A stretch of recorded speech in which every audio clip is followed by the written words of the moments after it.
Bom dia, paz do Senhor seja com todos. Então vamos continuar nosso estudo no livro de Jonas, a parte 1. Quem não viu, por favor, veja primeiro. Temos o livro de Jonas na parte 1 e este vídeo é a parte 2 para a gente concluir. Então, eu já estou em Jonas 1:17, vamos finalizar e vamos entrar no capítulo 2. Então, até o vídeo passado, eu li até o 17, versículo 17 do 1, que diz assim: Deparou o Senhor um grande peixe para que tragasse a Jonas, e esteve Jonas 3 dias e 3 noites no ventre do peixe. Então, depois de toda a saga de Jonas, ele foi lançado ao mar, como a gente falou no primeiro vídeo, e Deus enviou um grande peixe, que a gente fala baleia, né? E essa baleia, esse grande peixe, sugou Jonas para dentro de si, e Jonas ficou no ventre desse peixe por 3 dias e 3 noites. Certo. Hoje, muitas pessoas céticas, né, combatem esse texto, alegando que é impossível um peixe colocar uma pessoa para dentro e essa pessoa sobreviver, ainda mais ficando 3 dias e 3 noites. Muito bem. Mas a Bíblia está dizendo que o peixe tragou Jonas e esteve Jonas 3 dias e 3 noites no ventre do peixe. Se a Bíblia está dizendo isso, eu e você que decidimos um dia crer na Bíblia, nós precisamos crer nessa palavra aqui, porque está escrito. Então, a decisão é nossa de acreditar ou não acreditar. Eu decidi acreditar. Jonas ficou 3 dias e 3 noites no ventre do peixe. O Espírito Santo mandou deixar escrito para nós. Se o Espírito Santo disse, eu creio, porque o Espírito Santo não é mentiroso. Quem é mentiroso é Satanás e não o Espírito Santo. E ainda para comprovar, corroborar, testar que essa palavra é verídica, que realmente Jonas esteve, isso aqui não é uma metáfora, isso aqui não é uma parábola, isso aqui aconteceu de fato, o próprio Jesus atestou. Lá, séculos depois, quando Jesus esteve em carne, ele falou sobre esse episódio de Jonas e ele ainda fez um paralelo entre Jonas ter ficado 3 dias e 3 noites no ventre do peixe. Ele fez um paralelo à sua própria condição de quando ele morresse, ele iria ficar 3 dias e 3 noites no ventre da terra e depois ele ressuscitaria. Então Jesus fez um paralelo com si mesmo, consigo mesmo, essa história, essa questão de Jonas. E isso está escrito em Mateus 12:38. Eu vou ler rapidinho aqui, que Jesus falou sobre o sinal de Jonas. Então, alguns escribas e fariseus replicaram, Mestre, queremos ver de tua parte algum sinal. Os fariseus estavam buscando de Jesus um sinal para comprovar a autoridade que Jesus tinha. Por que Jesus estava pregando, Jesus estava fazendo tantas coisas naquele tempo. Eles falaram, de onde vem a sua autoridade? Nos dê um sinal de onde vem a sua autoridade. Aí Jesus respondeu, uma geração má e adúltera pede um sinal, mas nenhum sinal lhe será dado, senão o do profeta Jonas. Olha só, Jesus citou Jonas. Porque assim como esteve Jonas 3 dias e 3 noites no ventre do grande peixe, assim o Filho do Homem estará 3 dias e 3 noites no coração da terra. Ninivitas se levantarão no juízo com esta geração e a condenarão, porque se arrependeram com a pregação de Jonas. E eis aqui quem é maior do que Jonas. Então, Jesus nessa passagem, olha Mateus 12:38 em diante. Até o 42 fala sobre esse sinal de Jonas. O próprio Jesus citou essa história, comprovando que isso aqui realmente aconteceu. Jonas ficou 3 dias e 3 noites no ventre do peixe. E ali o que aconteceu? Dentro do peixe, né? Jonas esteve lá e ele não morreu. Ou, assim, algumas pessoas, alguns teólogos dizem que de fato ele morreu e que lá no abismo onde ele foi parar, ele clamou ao Senhor. Eu não vou saber dizer isso, tá? Mas aqui no capítulo 2 começa dizendo assim, Então Jonas, do ventre do peixe, orou ao Senhor, seu Deus, e disse. Então, está dizendo que Jonas estava onde? No ventre do peixe, quando ele orou ao Senhor. Não está dizendo que ele estava no ventre do abismo. Algo assim, como algumas pessoas falam, né? Fala que ele estava realmente no ventre do peixe, quando ele orou ao Senhor e disse. Essa oração de Jonas. Na minha angústia, clamei ao Senhor e ele me respondeu. Do ventre do abismo, ele fala abismo, mas aqui a início está dizendo o ventre do peixe, né? Pode ser uma metáfora, um abismo com o ventre do peixe, para ele era a mesma coisa, ele estava numa situação muito difícil, né? Do ventre do abismo, gritei e tu me ouviste a voz. Pois me lançaste no profundo, no coração dos mares, e a corrente das águas me cercou. Todas as tuas ondas e as tuas vagas passaram por cima de mim. Então eu disse: lançado estou de diante dos teus olhos. Tornarei porventura a ver o teu santo templo? As águas me cercaram até a alma. O abismo me rodeou, e as algas se enrolaram na minha cabeça. Desci até aos fundamentos dos montes, desci até a terra, cujos ferrolhos se correram sobre mim para sempre. Contudo, fizeste subir da sepultura a minha vida. Então ele fala também de sepultura, como se ele tivesse de fato morrido, tá? Ó Senhor meu Deus, quando dentro de mim desfalecia a minha alma, então a alma estava desfalecida, eu me lembrei do Senhor e subiu a ti a minha oração no teu santo templo. Os que se entregam à idolatria vã abandonam aquele que lhes é misericordioso. Mas com a voz do agradecimento eu te oferecerei sacrifício. O que votei, pagarei. Ao Senhor pertence a salvação. Falou, pois, o Senhor ao peixe, e este vomitou a Jonas na terra. Então, dentro do ventre do peixe, Jonas se arrependeu do mal que ele havia feito contra Deus. Ele reconheceu que ele errou, que ele foi mal e pediu a misericórdia do Senhor. E a resposta do Senhor veio para Jonas. O que o Senhor fez? Falou o Senhor, pois, ao peixe. E este vomitou Jonas na terra. Então Deus deu uma ordem ao grande peixe para vomitar Jonas.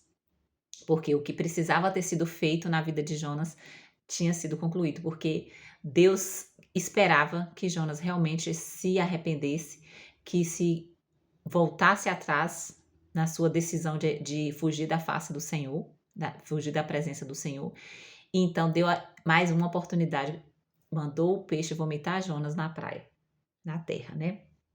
Aí, no capítulo 3, diz assim: veio a palavra do Senhor segunda vez a Jonas, dizendo: dispõe-te, vai à grande cidade de Nínive e proclama contra ela a mensagem que eu te digo.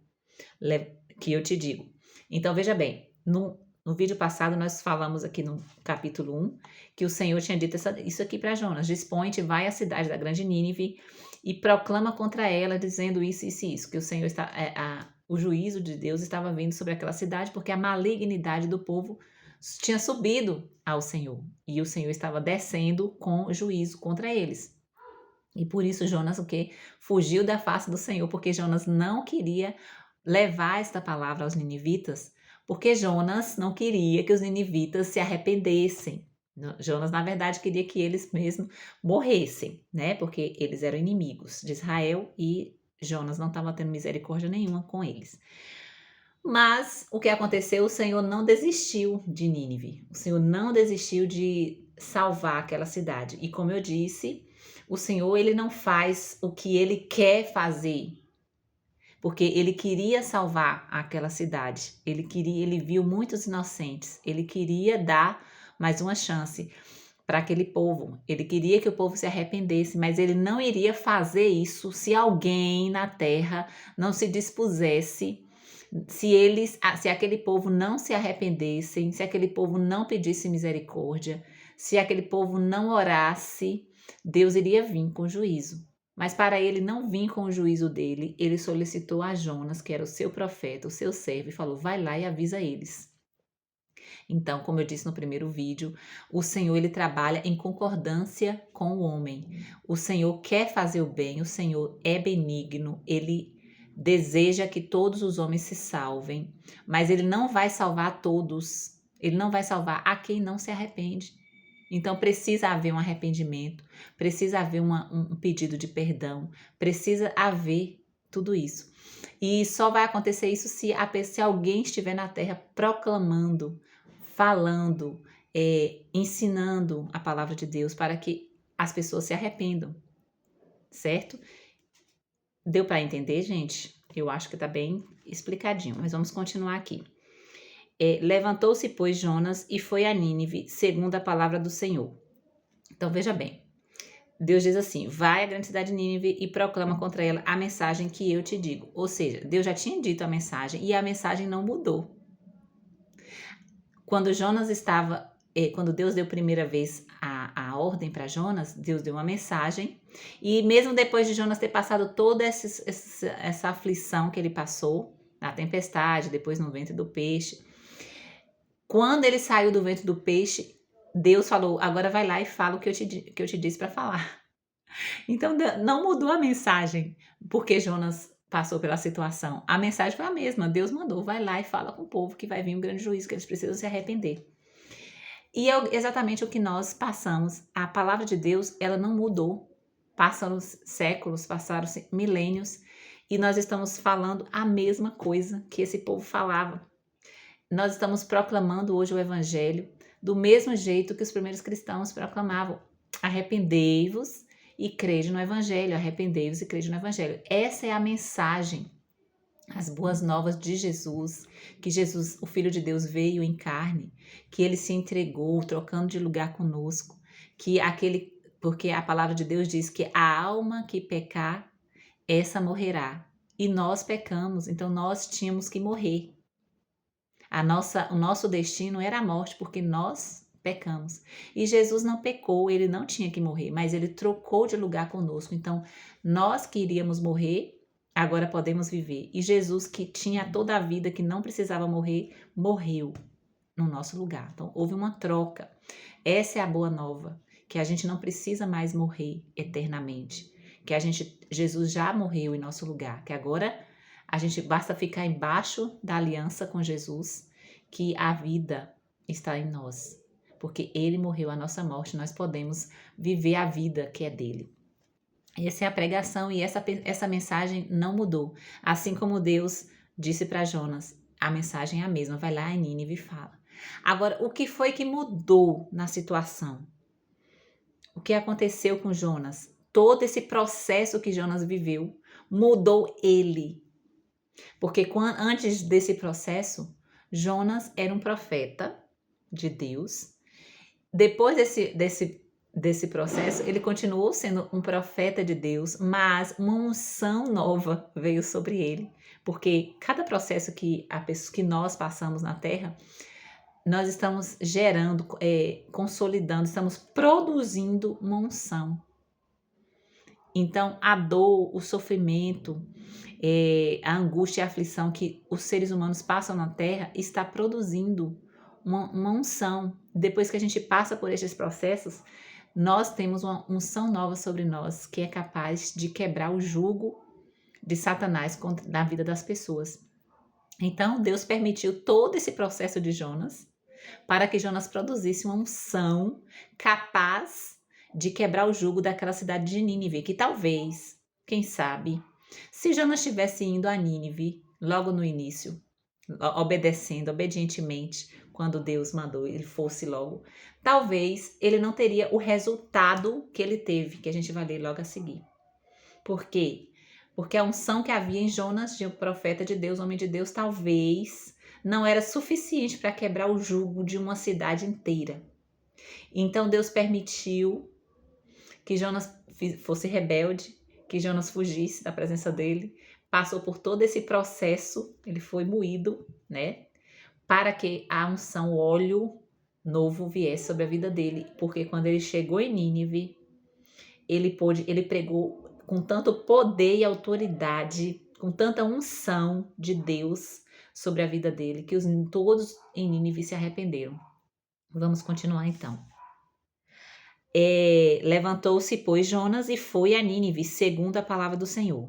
Ora, Nínive era uma cidade muito importante diante de Deus e de 3 dias para percorrê-la. Então, era uma cidade grande, né? 3 dias ele caminhando, ele percorreu a cidade toda. Não sei se é grande ou se é pequena. Depende de como foi que ele percorreu, né? Começou Jonas a percorrer a cidade caminho de 1 dia e pregava e dizia: ainda 40 dias e Nínive será subvertida. Era essa a mensagem de Jonas. Ele gritava, né? Como se tivesse um alto-falante ou um microfone na mão. Ele falava: ainda 40 dias e Nínive será subvertida. Os ninivitas creram em Deus e proclamaram um jejum e vestiram-se de panos de saco, desde o maior até o menor. Chegou esta notícia ao rei de Nínive. Ele levantou-se do seu trono, tirou de si as vestes reais, cobriu-se de pano de saco e assentou-se sobre cinza, mostrando assim uma humilhação. Porque nessa época, quando as pessoas iam jejuar, quando iam se humilhar diante de Deus, eles se vestiam de pano de saco, se assentavam sobre cinza, jogavam cinza na cabeça, como uma maneira de mostrar: eu me humilho, eu reconheço a sua superioridade. E o próprio rei, não foram só os habitantes da cidade, um ou outro. Todos, aqui diz, ó, os ninivitas creram em Deus e proclamaram jejum. E inclusive o rei da cidade se tirou as vestes reais, se cobriu de pano de saco e se assentou sobre a cinza. E fez-se proclamar e divulgar em Nínive, por mandado do rei e seus grandes, nem homem, nem animais, nem bois, nem ovelhas, provém coisa alguma, nem os lá levem ao pasto, nem bebam água. Então era jejum até de água. Mas sejam cobertos de pano de saco, tanto os homens como os animais. Foi bem forte, né? E clamarão fortemente a Deus, e se converterão cada um do seu mau caminho e da violência que há nas suas mãos. Então, foi uma ordem dada pelo próprio rei. Vamos todos entrar em jejum, inclusive os animais, todos vestidos de pano de saco, e vamos clamar a Deus, vamos nos arrepender dos maus caminhos, das obras violentas das nossas mãos. Quem sabe se voltará a Deus e se arrependerá e se apartará do furor da sua ira, de sorte que não pereçamos. Era essa a esperança do povo. Eles acreditaram tanto na pregação de Jonas. A pregação de Jonas foi tão forte, tão cheia de poder, cheia de unção, que todos creram. E todos começaram a clamar a Deus, ao Deus de Israel, né? Para que ele se voltasse, se desviasse a sua ira de contra Nínive. E era uma esperança, né? Quem sabe se voltará a Deus e se arrepender, se apartará do furor da sua ira. Viu Deus o que fizeram, como se converteram do seu mau caminho, e Deus se arrependeu do mal que tinha dito lhes faria e não fez. Não que Deus se arrependa como um homem. Essa palavra arrepender é diferente do que a gente entende. Eu me arrependi disso. Não. Na verdade, havia já um decreto nos céus contra Nínive. Havia o decreto, por causa da malignidade deles, tinha chegado no nível de transbordar. Então, pela justiça de Deus, teria que vir um juízo. Não que Deus queria. Ele não queria, ele não quer a morte dos ímpios. Ele quer que se arrependam, né? Então, mas a justiça dele precisava ser suprida. Só que quando eles se arrependeram, que era o intuito de Deus quando mandou Jonas para lá pregar, Deus tinha a ideia, a intenção de que o povo se arrependesse para ele mesmo poder agir de misericórdia com eles. Vocês estão entendendo como Deus age junto com o homem? Se Jonas não tivesse ido pregar, se o povo não tivesse ouvido a palavra, não tivesse crido na palavra, não tivesse se arrependido, Deus teria que praticar a justiça e o juízo contra eles. Mas pela pregação, pelo arrependimento, eles puderam clamar, se humilhar, e Deus ouviu e pôde então não fazer o mal, desviar o mal que queria vir contra a cidade. Por isso que é importante a nossa intercessão diante de Deus. Nós não temos ideia do quanto nossa oração faz a mão de Deus agir pela vida de nossos parentes, de nossos vizinhos, amigos, pessoas ao nosso redor que às vezes não temem a Deus, mas Quando a gente ora por essas pessoas, é a vontade de Deus que a gente ore por essas pessoas. É a vontade de Deus que a gente interceda por essa pessoa, que a gente se coloque no lugar dessa pessoa e peça ao Senhor por misericórdia, peça ao Senhor por graça, por perdão, porque dessa forma, quando chega diante de Deus uma intercessão por alguém ou por alguma situação, uma cidade, uma casa, uma família, se chega diante de Deus essa intercessão, aí Ele pode intervir, Ele vai ter autoridade para intervir, porque o reino espiritual é regido por legalidade. Tanto Satanás quanto Deus, ele age na terra por legalidade. Peraí.